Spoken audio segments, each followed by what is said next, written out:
အဓိကတော့ဗာလဲဆိုတော့ promotional video ဟုတ်ပါတယ်2025အစားပြီးတော့ကျွန်တော်တို့ Elevate ကအမှန်ကန်ဖြုတ်မှာပါ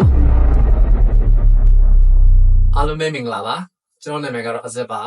ကျွန်တော်ဒီနေ့ဒီ video ကိုလုပ်ရတဲ့ဒီချက်ကတော့ကျွန်တော်ရဲ့ page လေးပေါ့နော်ဒီမကြာခင်ကမှ subscription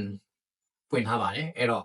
ဒီကျွန်တော်ရဲ့ page ကို subscribe လုပ်တဲ့သူတွေအနေနဲ့ဘယ်လိုမျိုးအကြောင်းအရာတွေဘယ်လိုမျိုး video ရုပ်သံတွေကိုကြည့်ရှုခွင့်ရမလဲဆိုတာတွေနဲ့ပတ်သက်ပြီးတော့ကျွန်တော်ပြောချင်ပါတယ်အဓိကတော့ဒီ subscription benefit ပေါ့နော် subscribe လုပ်တဲ့သူတွေအနေနဲ့ကျွန်တော်ရဲ့ဒီ subscription only content မှာပါရင်းနေနေလဲဆိုရင် short film exclusive content ပြီးဒီ knowledge sharing ပေါ့နော်ဒီရုပ်ရှင်နဲ့ပတ်သက်တာကျွန်တော်ဓာတ်ပုံ video နဲ့ပတ်သက်တဲ့အရာအားလုံးပေါ့နော်ကျွန်တော်အဲ့လိုအခမ်းအနားတွေအပိုင်းတွေ schedule တွေခွဲပြီးတော့ကျွန်တော်တို့တင်ပြသွားမှာ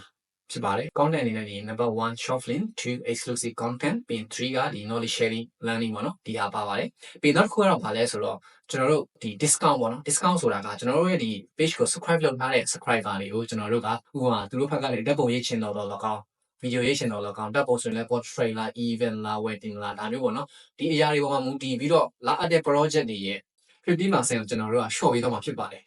ဥပမာ9000တန်တဲ့ package တစ်ခုကို subscriber တွေကရိတ်ချင်တယ်လားအပ်မယ်ဆိုရင်ကျွန်တော်တို့2500တီးတီးပဲကျွန်တော်ယူပေးမှာဖြစ်ပါတယ်ဒါကတော့ subscriber တွေပဲရမယ်အကျိုးကျေးဇူးတွေပေါ့နော်ပြီးတော့ကျွန်တော်တို့ရဲ့ page ကို like follow မလုပ်ရသေးတဲ့လူတွေရှိရင်လည်း like and follow လေးလုပ်ပေးကြပါလို့မြစ်တာရက်ခံပါတယ်ခင်ဗျာ